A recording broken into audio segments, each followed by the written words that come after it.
रामगढ़ उपचुनाव के मद्देनजर SS+ उच्च विद्यालय के मैदान में झारखंड के मुख्यमंत्री हेमंत सोरेन ने विशाल चुनावी जनसभा को संबोधित किया। इस सभा में यूपीए और वाम दलों की एकता देखते ही बनी। मुख्यमंत्री हेमंत सोरेन ने अपने संबोधन में अपने कार्यकाल की उपलब्धियों को गिनाते हुए कहा कि हम विकास की राजनीति करते हैं तथा हमारे विरोधी आज सुविनाश की राजनीति करती है। उन्होंने लोगों से कहा कि अब आपको तय करना है कि आप विकास को चुनेंगे या विनाश को चुनेंगे। सभा में राज्य के वरीय मंत्री आलमगीर आलम ने कहा कि ममता देवी के द्वारा किए जा रहे विकास कार्यों से विरोधियों में काफी घबराहट की स्थिति पैदा हो गई थी, इसलिए उन्होंने षड्यंत्र के तहत रामगढ़ की भोली भाली जनता पर उपचुनाव का बोझ थोपा है।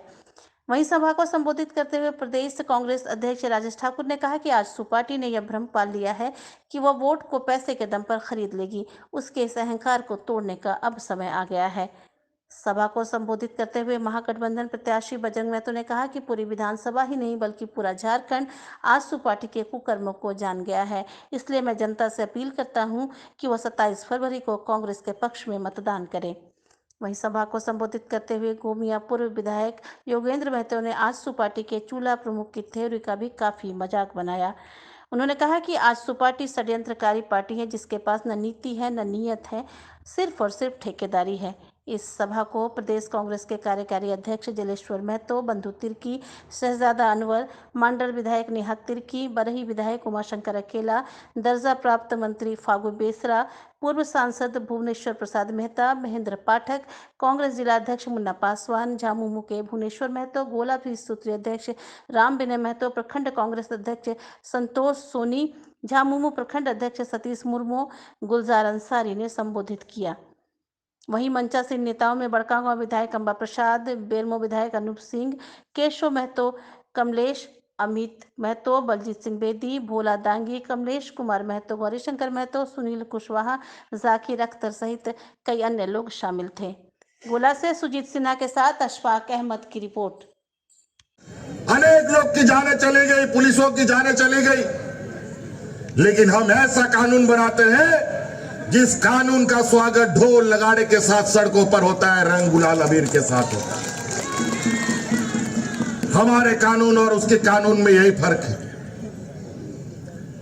आज पारा शिक्षक, आंगनबाड़ी सेविका, सहायिका, रोजगार सेवा, अनेक लोग विगत 11-20 सालों से अपना हक अधिकार मांगते मांगते ना जाने कितने लोग शहीद हो गए।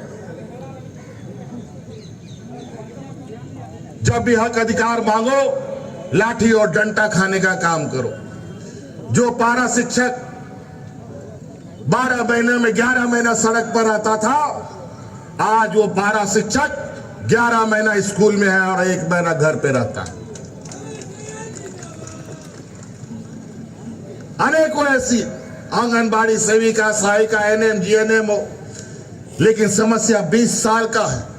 ये इन लोगों ने इस 20 साल में इतना चोट इस राज्य को दिया है, इसको घाव को भरने में थोड़ा वक्त लगेगा, लेकिन वो घाव भरेगा जरूर, लेकिन इनके हाथों से कभी नहीं भरेगा।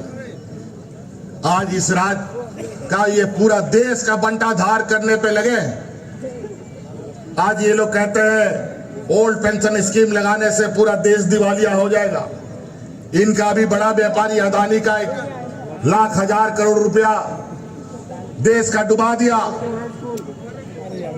हम कई दिनों से बढ़ा दो, विधवाओं का कोटा बढ़ा दो, विकलांगों का कोटा बढ़ा दो, लेकिन उन लोगों ने साफ मना कर दिया, हम लोग कोई पेंशन का लिमिट नहीं बढ़ाएंगे।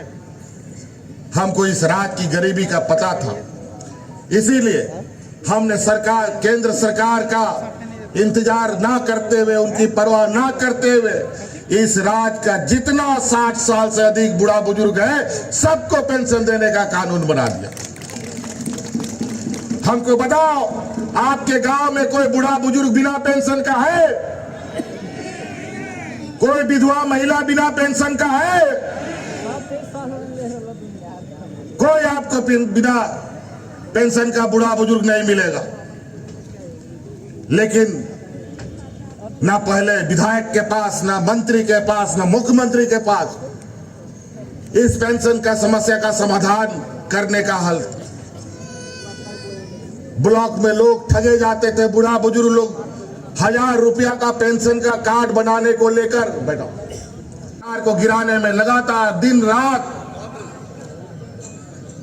षड्यंत्र रचने में लगे रहते हैं। इन केन प्रकार ये तो उनके गृह मंत्री भी आकर के बोल गए। अभी चाईबासा में आए थे अमित शाह जी, उन्होंने कहा कि यहाँ का नेता लोग हमको बोलता है कि यहाँ का सरकार बदल दो। ये सरकार हम लोग को बहुत तकलीफ दे रहा है, इस सरकार को हटा दो। उन्होंने कहा ये जनता के द्वारा चुना हुआ सरकार है, इसको कोई नहीं हटा सकता है। अगर इसको हटा सकता है तो जनता ही हटा सकता है। और इस 20 साल में पहली बार इस राज्य में मूलवासी आदिवासियों की सरकार बनी है। आज हम नियोजन नीति बनाते हैं जहां के यहाँ के स्थानीय मूलवासी आदिवासी के नौजवानों को नौकरी मिले। पहले पैदान में उसको हम खड़ा करें नौकरियों में। क्या आप लोग नहीं चाहते यहाँ के मूलवासी आदिवासियों के बच्चों को नौकरी मिले? आप लोग चाहते हैं कि नहीं चाहते हैं आपके बच्चों को नौकरी मिले? लेकिन ये लोग बड़ा सुनियोजित तरीके से हमारे नियोजन नीति जो यहाँ के मूलवासी आदिवासियों के लिए बनाए थे, यहाँ के झारखंडियों के लिए बनाया था, उसको कोर्ट में चुनौती देकर निरस्त करने का काम किया। और वो भी कोर्ट में शिकायत करता कौन? यूपी बिहार का लोग शिकायत करता आता है और कोर्ट में अर्जी देता है और हमारे नियोजन नीति को खारिज करता है। झारखंड का लोग नहीं। हम नियोजन नीति बनाते हैं यहाँ के झारखंडियों के लिए तो पेट दर्द होता है यूपी और बिहार वाले को। गजब का बात है। यहाँ पर 27% ओबीसी को नौकरी दे आरक्षण देने का काम करते हैं, नियोजन नीति बनाते हैं तो ये असंवैधानिक इन लोगों को लगता है। लेकिन यही कानून कर्नाटक में बनता है तो वो संवैधानिक हो जाता है, क्योंकि वहां पर इन्हीं जमातों की सरकार है। इन लोगों ने 27% का आरक्षण काट करके 14% कर दिया। और ये लोग ओबीसी को आरक्षण की मांग करते हैं। इनका दिखाने का दांत कुछ और है, खाने का दांत कुछ और है। हम आपको बता देते हैं। ये लोग इस तरीके से आपके बगल में आके खड़ा हो जाएगा, भाई, गोतिया, चाचा, काका, मामा बोल करके आपको बेवकूफ बनाने का कोशिश करेगा। हम लोग तो बहुत करीब से इन लोगों को समझ देखते हैं। हम तो बोलते हैं ये राज्य का विकास क्यों नहीं हुआ 20 सालों में।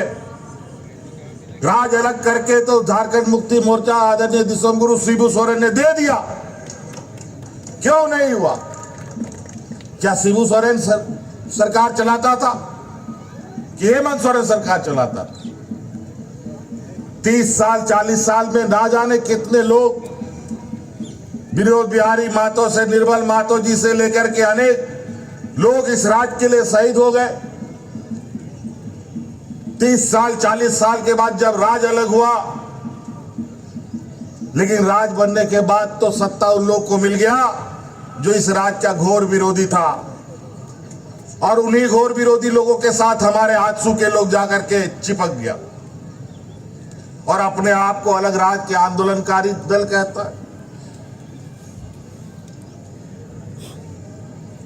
और इन केन प्रकार सत्ता का सुख भोगने के लिए 1-2 एमएलए